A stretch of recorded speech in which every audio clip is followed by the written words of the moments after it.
Today we're very happy to have ChuckCross talking about one of the greatest, possibly one of the most distinctive attractions in North County and in Old Poway Park. I've ridden on the Poway Midland Railroad myself, and I'm sure many people have over the past 2 decades. And George is the president of the Poway Midland Railroad Volunteers. He's also served on the Poway Parks Commission for a number of years, has been actively involved in his community, and has been one of the people, volunteers, who has helped to found and maintain this fascinating railroad, which he will describe for us in more detail now. So I'm very happy to welcome ChuckCross.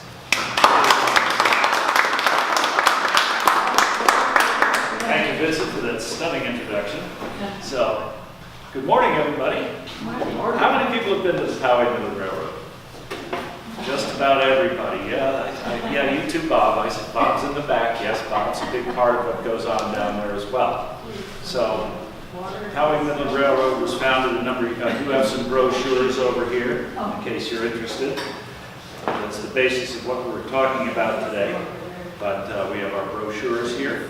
It was founded, well, to go back to the beginning, the locomotive was built in 1907 because San Francisco had a giant earthquake.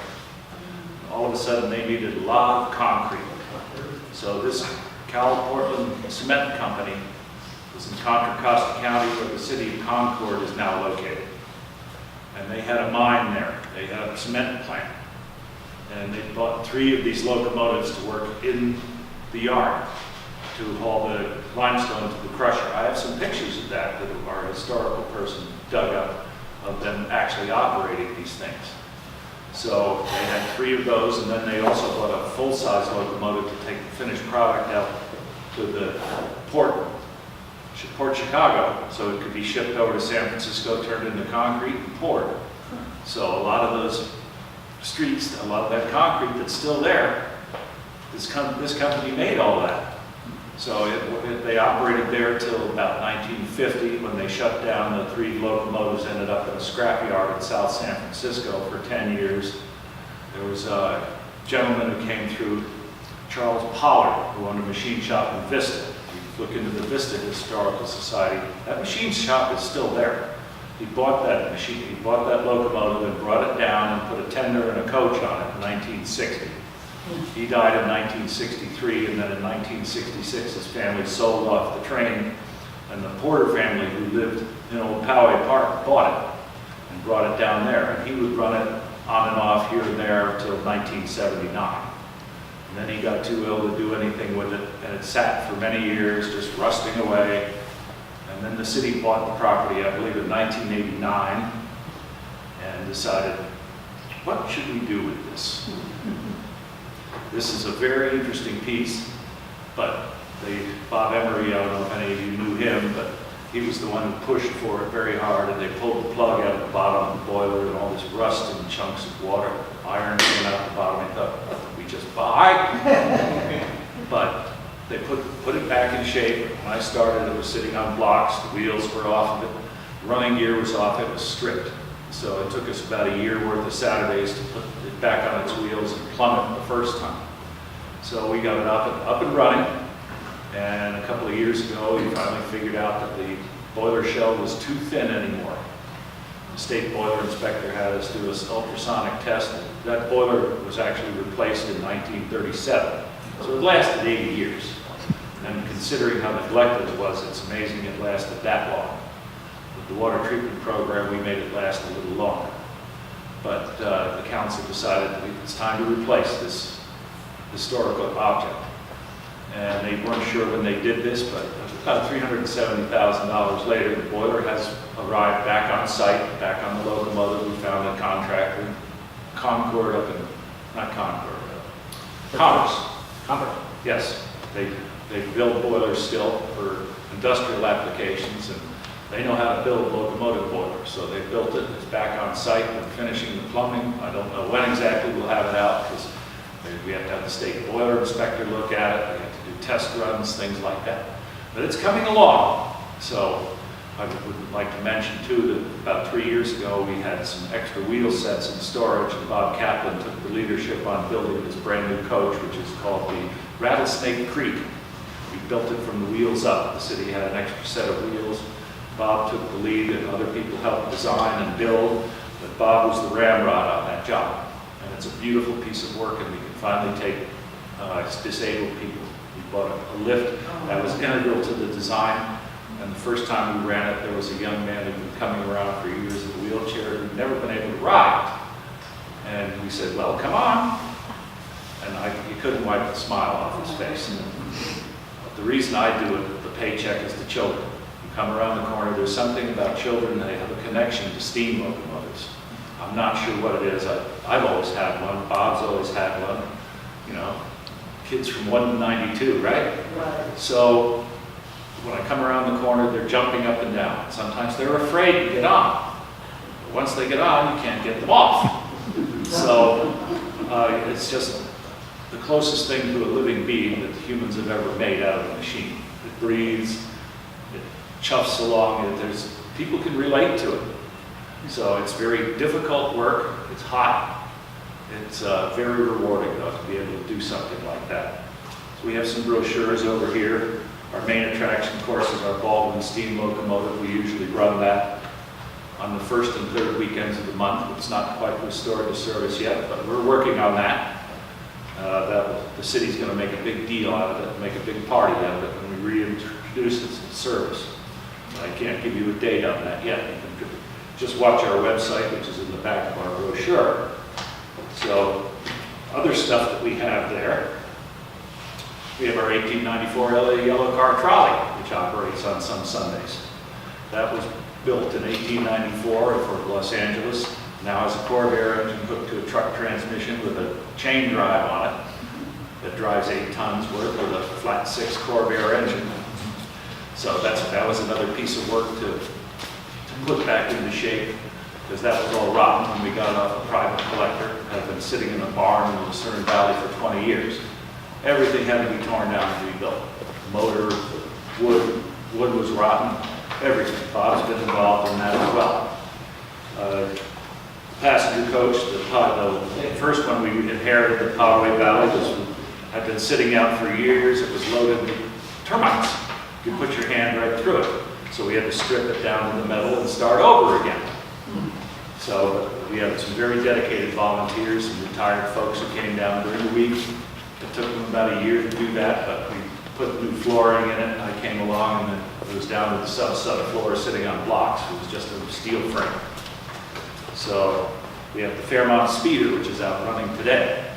By the way, we have the rendezvous running today up down and tomorrow down at Old Poway Park. That has 19th century reenactors in there, including the Frontier Army of the West from San Pasquale. They're robbing the train, and they brought their Gatling gun and their 3-pound mountain howitzer. We'll be doing demonstrations, as well as what it's like to live back in the 19th century. These people walk the walk and talk the talk. Thursday and Friday, we brought a lot of school kids through, 3rd grade in particular. There is a living history unit of California. The teachers come back year after year because they teach it later in the year. But we have a farmhouse down there. They churn butter. They get to pan for gold. They see how these people really lived. And when the teachers give this unit later in the year, this is real. They remember it. It really makes an impact as to what the early settlers lived like. So they're really fascinated with the chamber pot back there. That really gets attention. Ew! Yeah. Well, yeah. But the Fairmont Speeder is a 1950 track inspection vehicle. We restored it. It has a little 4-cylinder engine. Pulls our ore cars around. That's what we call gondola cars. That's what's running today. We tore those down and rebuilt those up from the ground up as well, with axles and bearings and wood and everything else. They were in decrepit condition. They were on the property. So the 1894 LA yellow car, we went out and acquired ourselves. That belongs to the volunteers. So the city didn't know about it until it was on the way. And they said, oh yeah, we're shoving a trolley in there. And I said, huh? But it was okay. Jim Bowersox was the city manager and he loved trains, so that was okay. Again, I mentioned the Rattlesnake Creek that Bob had so much to do with. It's a beautiful car based on a design from the Oahu Land Company. It has a nice big back porch on it. The seats come out so you can turn it into a dance floor, put a band out there. There's a, you know, we built it specifically for that purpose, a little bit wider. I've been talking to Jim Cunningham about running a wine train at night. He can't wait to do that. So, a dinner train.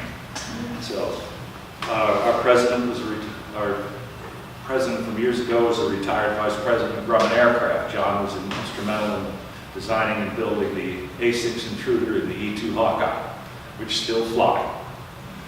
He got a turntable design. Now, those of you who know what turntables did back in the old days, now diesel engines can run in either direction. But you used to have to turn your locomotives around at one end or the other. This is a gallows-type turntable. It works. The city paid for that, and we also expanded the barn. So all of a sudden, we kept getting all this stuff. And there was no place to put it, so we submitted a design to the city, and they built the barn expansion, which meant moving the caboose, the boxcar. One thing led to another. It took quite a while to do all of this. We also, so sometimes we turn the equipment on that. It takes about one person to push it once you balance a piece of equipment on it. It's a center pivot. It's just how it's based on the one up in Law's Railroad Museum. We just scaled it down. We had a contractor build it. And he did a great job. We also have the our 1906 San Francisco cable car. Again, Bob had a great deal to do with getting that finished as well. That runs on a 96-volt motor with a transmission, and we split the axles, which is something Herb did, which made it possible for it to run all day. The wheels kind of wore out. We just had to replace a couple of the wheels, which was another fine project that poor Bob had to do, but he did a great job of it with the contractor, in spite of the contractor. But that, we inherited that in just trash shape. It worked at Knott's Berry Farm for 20 years. In 1976, the Metropolitan Transit District bought it, and they were going to put it on the line in the Old Town. Wrong gauge. They didn't think of that. So they couldn't adapt it. So it sat there and was rotting until about 20 years ago. They were about to throw it away. And one of our members was director of maintenance at the San Diego Trolley. Said, well, that can't happen. So our city manager wrote to San Diego city manager, says, you don't want it, we'll take it. He says, you pay to move it, you can have it. So we did. We put it in the barn, and it took us a long time to get it back in shape because all the wood was rotten, the termites had had a feast, we had to make all sorts of posts, we had to find people to do this. Very complex, and design a whole different drive system. It basically works like a Tesla underneath. So we're putting that back in commission shortly. So we also have some other interesting pieces there. They're not listed in the brochure that we have here, but we have an 1880s hot air expansion engine. They used to be all over the West. They burn just about anything. It's called a Stirling cycle. The whole theory was invented by an Englishman named Lord Stirling. It burns anything. It's just hot air expansion with 2 cylinders. They used to use them out. Sears actually used to sell them in their catalog back in the 19th century. Where you didn't have any place on the electrical grid, they could be used to pump water up, either to a water tower out in the middle of nowhere, or for your cattle, or whatever purpose you needed to get the water out of the ground. You could burn coal, whatever. That one functions. We have a single-cylinder gasoline reversible engine that was put on a speeder about the early 1900s. That engine has been put into operational shape as well, called the Pop and Johnny, makes a racket. Here about 10 miles away, and it burns a lot of oil. It's a 2-stroke. So whenever mosquitoes are around, those are dead by the time we finish with them. But we have a lot of things like that. We have our wigwags that we inherited, that those are mechanical flagmen, and we've got one mounted and functioning out there. It took us a while to do that, but Bob was part of that as well. He understands the theory with them. And we have another one in the shop that we're going to be working on, but that we installed sensors for that. And we got the depot built. I mean, the council and the people of Poway have been tremendous. We thought at the beginning this would be kind of a local thing. The kids would show up, parents would put them on the train, and that was it. It turns out we carried more adults than children.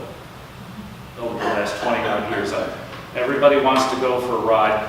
Saturday mornings, the farmer's market is in the street down there. That's an addition that the city made. Apparently, from what I understand, it's the second largest farmer's market in the county. The only one bigger for some of these vendors is the one down in Old Town in Little Italy. But they, yeah, that's what you were telling me, yeah. And the vendors are crazy, they have more vendors than they have spots for them. They block off the street on the middle of the road on Saturday morning from 8 to 1, fresh produce and all kinds of things. It's amazing what they have there, and that's just turned that park into a destination. So I would encourage you to go down there and get your fresh vegetables, go for a train ride, get a little living history in the Nelson House. Jan's part of that group with the Historical Museum, and that's next to the hamburger factory down there. We're all in partnership with our entire group, number of groups down there. So we all work very well together to promote each other. And it's really a very remarkable piece of work that the city has decided to have a focus. This was actually the center of Old Poway. That was not down on Poway Road. This Old Poway was the center of Poway. So they bought this whole area. They spent a fortune on it, about $35 million altogether, upgrading all the utilities and everything else to make this community have a focal point. That's what they did. So, any questions on? Yes, ma'am. When you were rebuilding the old engine, Yes. do you have, or any of the old pieces, do you have trouble getting parts, or do you create? And also, my second question, Yes. what about the tools? The tools, some of them you can adapt them. Sometimes we make them. We have a mill and a lathe and welders, and we have some people who had skills with that. In terms of parts, especially threaded parts, because some of them were kind of weird, we had to call on the machine shops to do that, to find local vendors who can do that. It's very difficult. So fortunately, when we were putting it together, this man who was the president, that was vice president of Grumman Aircraft, understood metallurgy and everything else. He was a trained nut as well.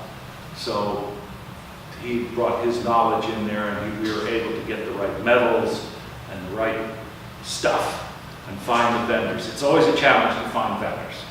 Do you communicate with other train places like Durango and any of the other old train places? We are part of the Association of Tourist Railroads and Museums, ATRRM, and we do network with them. There's a guy in Colorado in particular that we've gotten a lot of things from, like our lubricator for our locomotive and some other things, valves, other things like that, that Bernie Watts only has back in Backshop Enterprises in Colorado.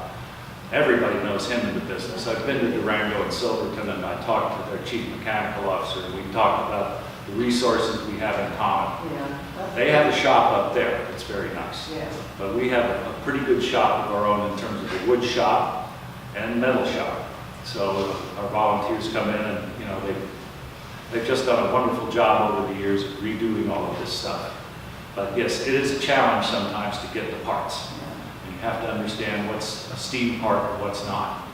Timing the locomotive is another piece of work, because that's fairly complex. Oh, okay.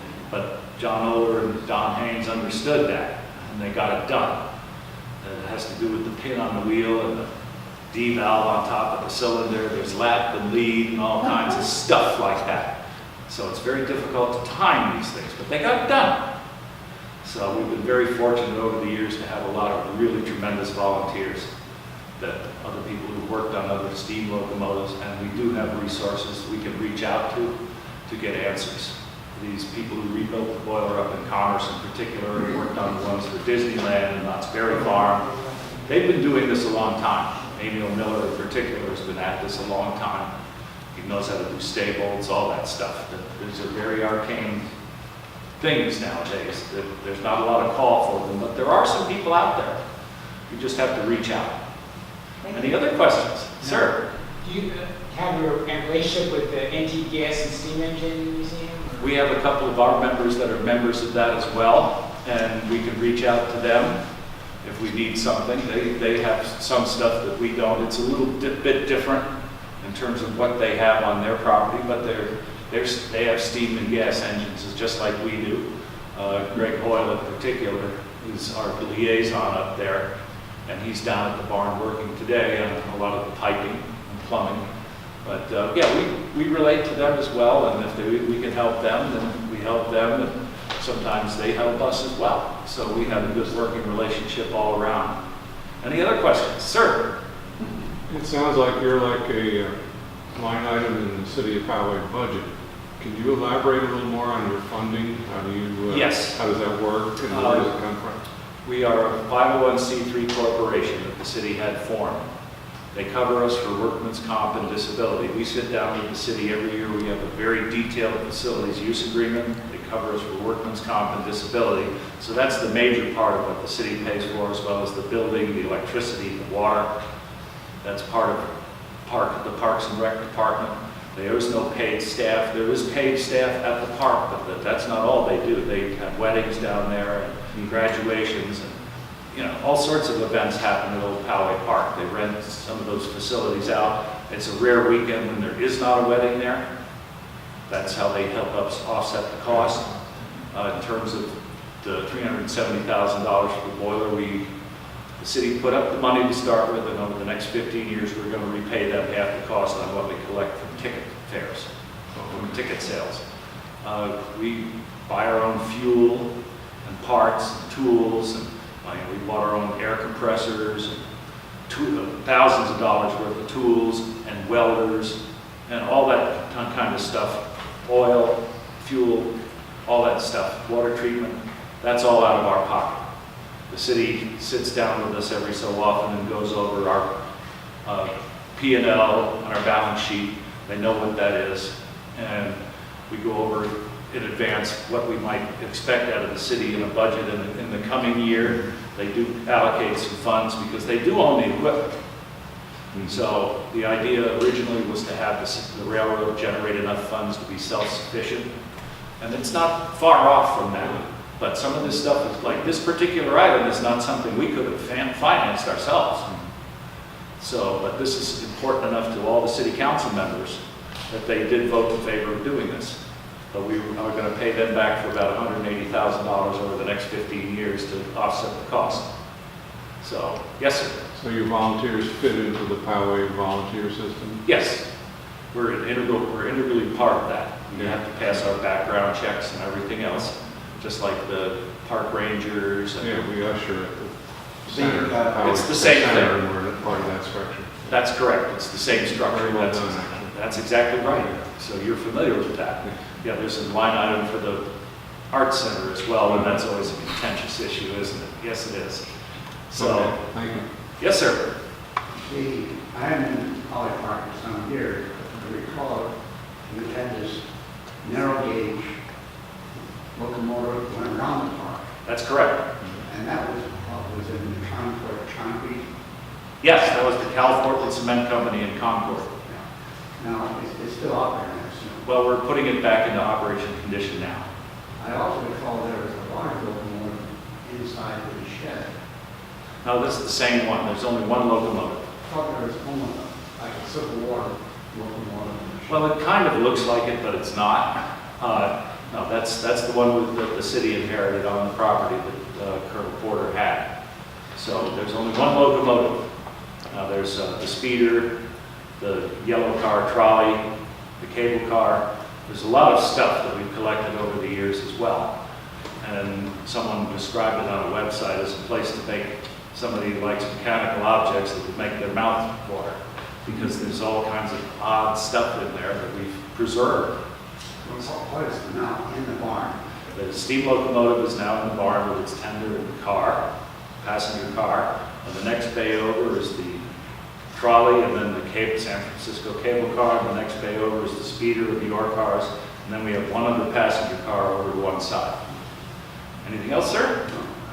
Sir? What about the track? How did that track come to be laid, and did it ever connect anywhere outside of mountain? No, when Colonel Porter owned the property, he had like 20-pound rail, these real skinny rails, and he just kept it inside the park.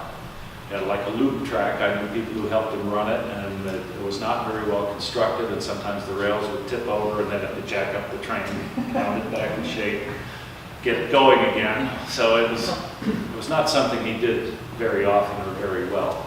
When the city inherited the property, there was no track on it, so they designed the track system. Now, all that rail most of it's from the 19th century. It came off Vandenberg Air Force Base. It's 65-pound rail. Rail is measured by the yard. That's how they weigh it, by the yard. The 20-pound rail is pretty little stuff. 20 pounds per yard is what it weighs. It comes in 20-foot sections. So it's about 140 pounds for a 20-foot section. With a 65-pound rail, that's about 450 pounds, as we all know from lugging it around, Bob. Yes. Yes, that'll kill your back. We have tongs to pick it up with, but that doesn't make it any lighter. That was designed, and a contractor came down. That was an integral part of the park's design, is to have it go around the park. And a contractor came and put that in. They didn't do a really good job. We did get the MTS crew up with an engineer to get it straightened out in terms of the way they installed switches and turnouts and things like that. They didn't do a great job, but the city had them come up and do that. Every so often we have to replace ties. It was built as a 3'6", which is not standard gauge, but that's kind of a streetcar gauge or a mining gauge. That's the standard gauge in New Zealand and Japan, by the way. So I believe it is also the standard gauge in Australia. Saves a lot on ties when you build it.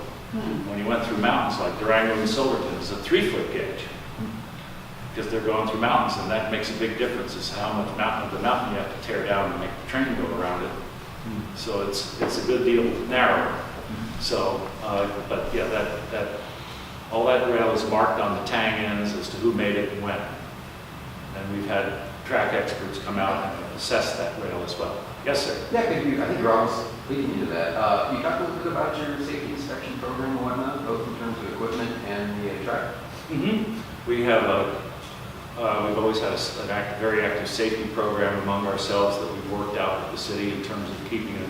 Before we operate a train on a given day, we walk the track to make sure no one's unbolted it or put hazards in there or, blocked up the flange ways to make the train derail.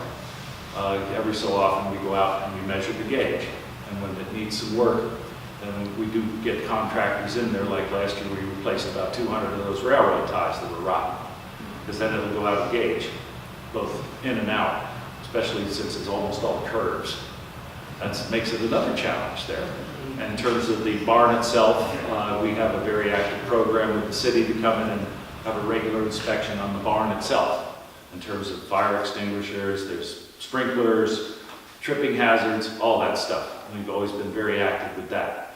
So we have one of our members who's our membership chair, and he's our safety manager. He used to run cranes down at Public Works downtown. So he's very conscious of safety, but yes, safety is our most important product. So we're very proactive at that. It's a good day if no one gets injured and everyone has a good time. Sir? You mentioned workers' compensation and another item. Does that even have some paid employees in the operation? What we are considered as uncompensated employees for the city of Poway. We do pay our storekeepers, because otherwise no one would do the job, which is largely what we have teenagers for. Because it's pretty frantic on there on a Saturday morning with lots of kids yelling and screaming and jumping up and down. We have a play table there. We sell some toys in there. It's a racket in there. Nobody really understands that till they go stand there for about half an hour. Noisy racket. It's a illegal racket. That's correct. It's a very noisy racket with the little kids. But we cover them ourselves by the railroad. We have payroll. It's a corporation. It's a business. My wife is the vice president of finance and administration is her title. So every Saturday morning I have to get the cash box down there, pick it up Saturday afternoons and get it there Sunday morning and pull it back Sunday afternoon, because that's the beginning of our accounting system. And again, we have to hire a special accountant that specializes in nonprofits, because that's a different way of accounting for altogether. And we have to pay them about $800 a year to do our tax return. Yeah. So we were audited by the IRS one year, and they were really just pleased as punch, because My wife keeps receipts on everything. Yeah. And the lady said, "Receipts? This is really good." She said, "I want to see this year and this month." And pull it out and look at that, because a lot of people take nonprofits and use them as sort of a piggy bank. Yeah. And when you start writing checks to individuals without backup paperwork, the IRS doesn't like that. But we have all that covered. Yeah. I'm Yes, sir. smiling because I'm the treasurer for this outfit here. And there's a number of board members here that appreciate what you're saying. Yes. Yeah, you have to be careful with that. Exactly, and it's very different than, It's very different. It's a business like any other. We have employees that we pay workman's comp and disability for the ones in the store. They're just part-timers, but it's always a challenge getting kids because they drive my wife crazy, because that's the beginning of the bookkeeping system. And if they don't put it in the register right to start with, then she has to figure out how they screwed it up. give us an idea how many people are involved in terms of membership and active, We besides probably- Bob's obviously. But Probably have at any given time about 35 to 40 people who are active members. We sell passes for people, annual passes for families. It's like $35 to ride the train all year if you want. They just bring the pass in and put them on the train. That's something we've always been very big on, is get an attractive place for young families, and that's very big for the city as well. So, that's how we do that. Safety is, again, our most important product. So before you sit down on the train, you get a safety speech from the conductor. It's a long process to get to be a conductor and an engineer, and especially to operate the steam locomotive. I'm going to have to retrain everybody because it's going to operate differently. Me and another guy are working on that because we don't know what it'll act like until we fire it up and see. But as the guy who put it in Commerce, he says, well, everyone's going to have to forget their muscle memory on how this works and go into paying attention, because it's going to be different no matter what. You can take two of these things that are identical and they're going to behave differently because that's the way the stuff is. Sir? You mentioned earlier about somebody who was an employee who was paid to walk the rails to check them. Our volunteers do that. But I wonder if the old railroads did that. Yes. Because I'm thinking of an expression, and I don't know if it's an old expression in old songs, or describing somebody as a cross-tie walker. Mm-hmm. And that's probably related to That's what it railroads. is. They would be Okay. called Gandy dancers, cross-tie walkers. So That's the all- Gandy company made the tools. Okay. That's where Gandy dancer comes from. But the speeder in particular was a track inspection vehicle. And what they would do is go out and check the signal systems in the track before they put the big train out there. They had hand cars originally, because then 4 guys could pick it up and move it off the track so the train didn't squash it. But they're dangerous. We have one actually. We made one. City won't let it out on the track, and I don't blame them. If you fall off it, it's either fatal or you're badly injured. Yeah. But it works. But it's a beautiful piece of work, but it's very dangerous. But they would put that out there before the trains went out, and they would put out, the speeder would go out with like a work car with tools and workmen to inspect the signal systems, the grade crossings, all that stuff. So railroads have always done that because people have always had mischief on their mind. Something else that we also do there is we present Operation Lifesaver to young people. So we bring kids in. That's a national program. We don't charge for it. It teaches young people, and we'll teach adults too, bus drivers, truck drivers, whatever, what it means to have grade crossing safety. This was introduced on a national level about 30 years ago, and it's cut down on the disasters at grade crossings and fatalities and accidents by about half, because it makes people more conscious, and we figure we get the kids when they're young. There's a video in there of Sly Fox and Birdie, and Sly Fox is like the Wile E. Coyote. He gets crushed a lot, and Birdie keeps telling him, don't do that, and he says, I'm going to do it anyway, and he gets squashed. But the kids then learn about it. They take a workbook with them to reinforce what they learn. They go for a train ride, as well as looking at all the historical stuff that we have, the Historical Society's 2 buildings in Old Poway Park. They do that tour as well. And that's a very big part of what we do. We've done that with thousands of school children over the years. Before we even laid the track and ran a train, we had an Operation Lifesaver chapter that was active with the old Poway Minden Railroad. We figure that's part of the public supports us. It's very important to give back to the community. Sometimes the groups that put on music and stuff need a little financial support, and we'll help with that. You know, like with the train, it's called the Working on the Railroad. But they needed some money for the entertainers, for the Oh, the Train musicians. Song Festival. Well, they don't call it that anymore. Oh, they Someone don't? in City Hall doesn't like the Train Song Festival. We're hoping they retire and we can bring that title back. But we're not allowed to call it that, unfortunately. That's what it is. Someone doesn't arrange it. But I'm not sure who it is, but someone doesn't like it. And so we're not allowed to call it that, whatever. But that's basically what it is. We just had that recently, and they do have to pay some of the professional performers to come in, and they come to us, and we do help with that. So, all the groups in Old Poway Park, I'm part of the Old Poway Park Activities Committee, Action Committee. We put on Halloween, we put on Christmas in the Park. Like I said, you look at our website, that gives the description of all the special events that take place there. The Halloween is it's called Once Upon a Halloween. It's the Sunday before Halloween every year.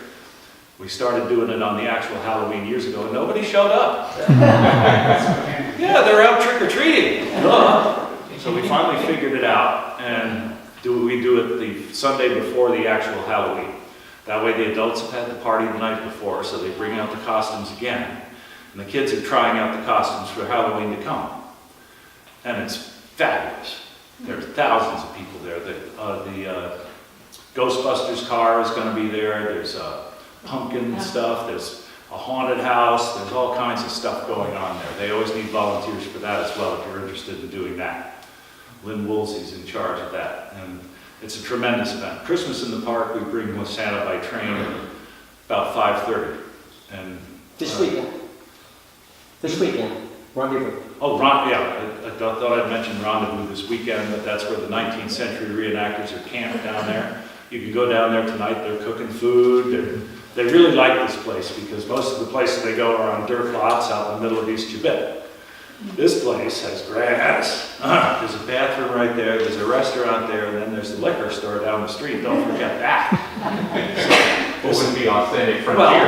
Well, no. So it's really quite an event. Sir? I was also reminded, we had somebody here yesterday who had grown up on a ranch when this was still ranching country. And I was reminded about steam technology that was used in the early farm equipment. Mm-hmm. And there was, I think, you see notices, as some have done a lot of research in old newspapers, you see notices about threshing events where somebody who owns a big threshing rig will come around to a farm and do threshing of the crop for that. They have some of those machines up at Vista. Yeah. Yeah. They do, and they operate them because they were too big for any individual farmer to own. One farmer who could afford it, and he used to go out to different properties. His name was Nordahl. That's where the Nordahl Road comes from. Mm-hmm. That's right. That's where a lot of that comes from. That's correct. But they have a lot of those up at Vista Gas and Steam Engine Museum, and I believe they have some weekends coming up shortly where they operate those things, along with a lot of their hit and miss engines and a lot of other stuff like that. Hot air expansion engines. The engines are sitting there with the governors spinning around, and they have tractors that go up and down the street that run on steam as well as gas. It's pretty interesting. But yeah, that equipment was too expensive for any particular farmer to own, so they would go around and thresh it. I'm sure some money changed hands or whatever, but that's how it was done back then, and it's done that way still to a certain extent. Any other questions, sir? The gauge you mentioned is a narrow gauge railway. It's 3'6".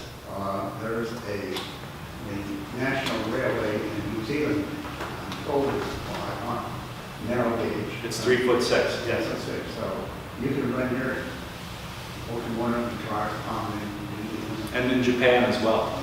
And Australia you mentioned. I think Australia has the same gauge. I've been told that. I haven't been there, so I don't know. But that's how they save money on ties. Sure. Now, true narrow gauge is 3 foot or less. This was called mining gauge, streetcar gauge, or basket gauge, depending on the choice on the term you chose to use on it. But it's an unusual gauge, so it's very hard to find other equipment that fits on our track unless we go to Australia or New Zealand. But they have the same gauge you have. Yes. Did you ever hear of George Hilton's book on the narrow railways? I have not. We have quite a library down at the park, by the way, about 500 books. You might look it up. Okay. He wrote 14 books, one of which was on the narrow gauge railway. Yeah, we might have that collection because our historian was an Englishman and he collected about 550 books that I did manage to classify and put in the library in our depot. So it's quite a collection. So, but yeah, there are historical series on all those railroads, especially from England. They had so many over there and they chronicled them, and they have a very active steam program in England where it's a national program to keep these steam railways up and running. Any other questions, ma'am? Do you have many, I'm going to say young, but I don't mean little kids, like early 20-year-old men, young teenage boys who are interested in this? There's one down there working today with William Pham is down there working today with Greg. Good. We've had a lot of young people who come along. That's nice. One of our members, he's our vice president of operations, his son came along at age 5. Because you can bring your child that's 5 years old to be a conductor. They can work in the shop later when they're teenagers, as long as they pass all the safety tests and all that stuff. So William is there today learning how to do copper tubing from Great Oil. That's really good. So, oh yeah, we get this. My son started there when they were 11 and 13. And they can walk into this barn, and they're 35 and 38 now, and they can walk in and say, I helped build this, and this, and this, and this, and this. It's still there. And are they still interested? Oh yes, Of course, they get busy with. well, they life. get busy with other parts of younger son lives in Northern California now. My older son has a large skill set in terms of welding and metalwork. We have him come in and work on this stuff, and we're very glad he's been able to do that. Because you have to have that kind of knowledge and know how to use welders and metal and stuff like that to keep things moving. So, but yes, we've had a lot of young people. I saw Carl Gruber showed up with his daughter early this morning. He'll be working this afternoon. His daughter's about 6. Super. And yes, one of our big goals is to get young people involved, because that's the only way that this will continue. Sure. So we're very family friendly, and we don't throw 3 parties a year. My wife wouldn't have it any other way. A holiday party, 4th of July, and then the installation dinner for the officers. We held 3 good team building. They're team building sessions, but everybody gets together when they're dressed up and clean, and we all get in the same room and have a very good time. So that's an important aspect of what we do. Anything else? Sir? I'm just kind of curious, since it's basically a continuous right turn, do you have undue wear on your wheels and in case locomotive tires? Yes, we do. And with the trolley in particular, we solved some of that with the water sprayer system. That was an old logging railroad trick that John Miller brought to us. It was screaming going around the curves. So we put a water tank with a windshield washer motor and a foot switch with irrigation sprayers on the wheels. It works. We're putting that system on the cable car now because we had undue wear on the lead truck, because that's the steering truck. So they were coming down today to go through under the seats and make sure what they had mocked up would fit. So we've got the spray system largely installed. We just have to have the water tank involved. Sometimes we've been doing that with the trolley for years. And some people see us put the water hose on there and say, what are you doing? I said, this thing runs on water.